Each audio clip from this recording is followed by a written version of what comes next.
Welcome to Brian Davis Scuba, and welcome to another video on my 1976 Coronet Motor Yacht 44, a boat that I've owned for 20 years here in Dubai and is my passion and labour of love. They say, you know, you're most happy the day you buy a boat and the day you sell it.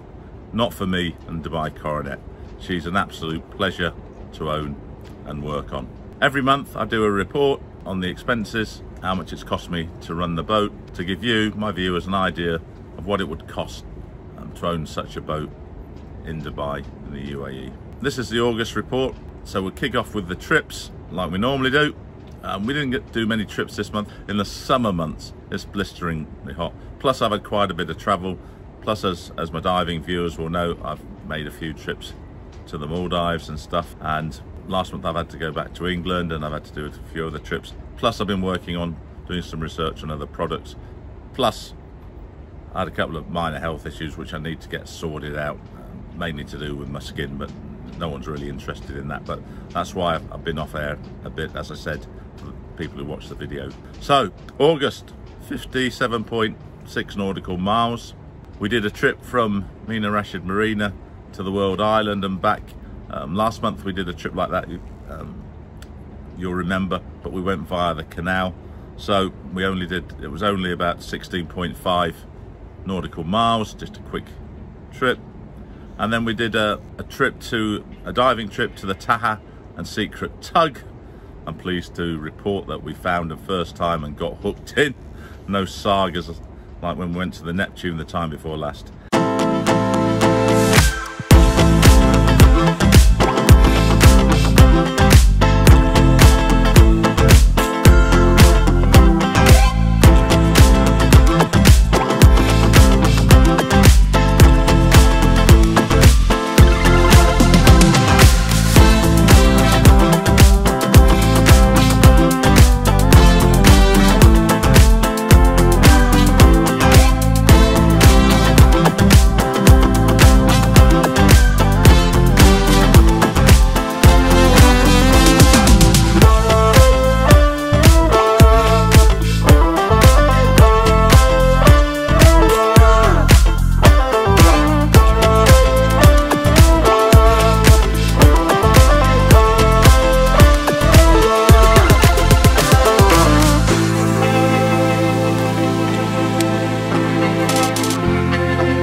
And that was 39.5 nautical miles, and we did a fuel run which is about 1.6 nautical miles, so not far this month. So the monthly cost: fuel 236 litres, $159. I had no contribution to fuel this month, so I've had to take that all on the chin. My fixed cost, you remember last month I said it was 2,125. We've actually refined it and it's 2,163, so we'll keep that as a fixed cost monthly, and that includes, as I said yesterday, there's a, up there will come, you can see that video. That comprises the must-have, that means what I legally have to have and to operate the boat in Dubai, and for the berthing. It includes the nice-to-have and the apprentice captain. So you can do it for under half of that if you just go for the must-have. Water and electricity, $97 this month versus $85 last month. We've done a lot of work on getting the generator installed. We're not finished yet, but 90% of it's done. With a big 25mm base plate we had to get in.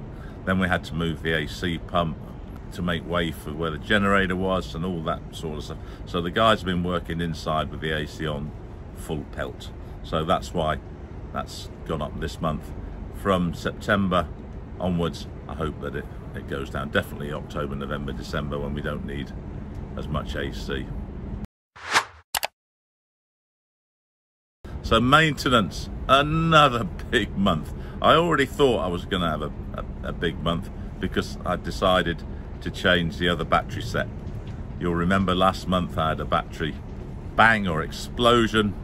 You're not going to believe this. The next trip when we were going to MRM, I went to crank the engines and the other side went. I couldn't believe it. The chances of that happening on 2-year-old batteries on 2 successive trips, I don't know what they are, but it happened. So that was a surprise, but I knew I was going to have to change the batteries this month anyway, just as a precaution. So $625 on batteries. I also had a sender go for the gearbox, oil sensor. That had to be replaced. I managed to get some, what would you call them, not counterfeit, but non-genuine ones. So I got a couple of those and replaced both. Plus, I'd replaced another sender earlier on in the year, but it didn't work. It stopped the leak, because when they go, they leak oil out through the seal.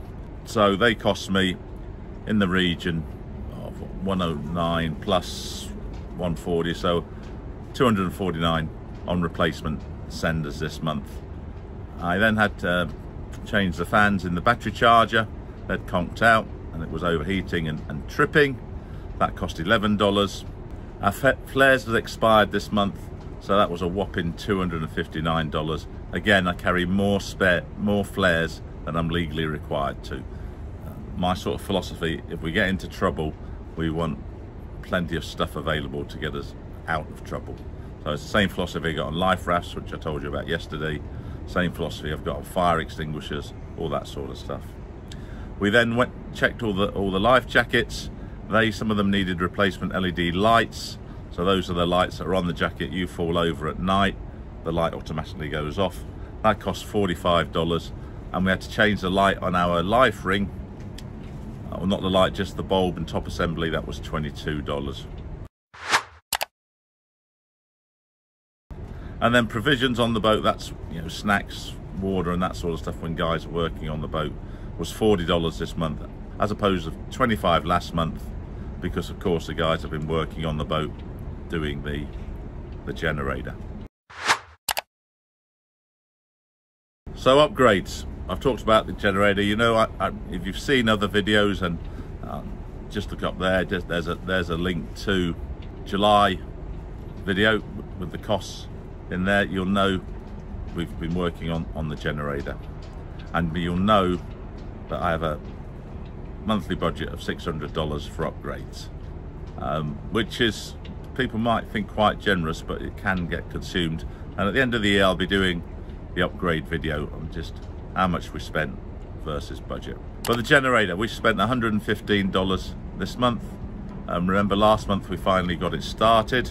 The steel base plate, which is mild steel, and we galvanized it, cost $45 to have the plate made and cut, and then we paid an extra $10 for the galvanizing, so a total of $55. We then needed to buy AC pump hoses because we had to reroute it. That was $50. And then we needed some stainless steel nuts and bolts, which was around $10. So that's what we spent this month on the generator. I just thought I'd let you know what we spent to date, which is $3,575. over 3 years, because I take my upgrades over 3 years, just around $100 a month.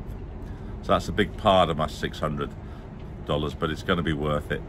And I've not got any upgrades in my head at the moment. I'm sure I will think of some. I'm looking at getting a tender, but I already have some tenders which I'm trying to repair. They're inflatables, they've not lasted very long. I've got the engines already, so the only thing really that I might have to do is get a new tender. So what have we spent today? $3,575, $100 a month, as I said. That's on the generator. I bought the generator second hand for $2,875, which was well under half price, and it had hardly been used. We could have put it straight in with the water separator and the outlet for the exhaust right away, but it would have been noisy. So I decided to get a water gas separator so we can actually quieten the generator down. And we also had to purchase a siphon so that the fuel to the generator, because it's below the water line, doesn't go back into the tank. So the siphon breaker kit, as it's called, was $185, and the gas water separator was $275, both from Whisper Power, the manufacturer of the generator. If I'd shopped around, I probably could have got those items a little bit cheaper, but I wanted to get them quickly, which I didn't in the end, because I paid a so-called agent for them and he took 2 or 3 months to deliver them. And then we paid $125 to get it started. You remember I said last month, you know, we had trouble with the agent.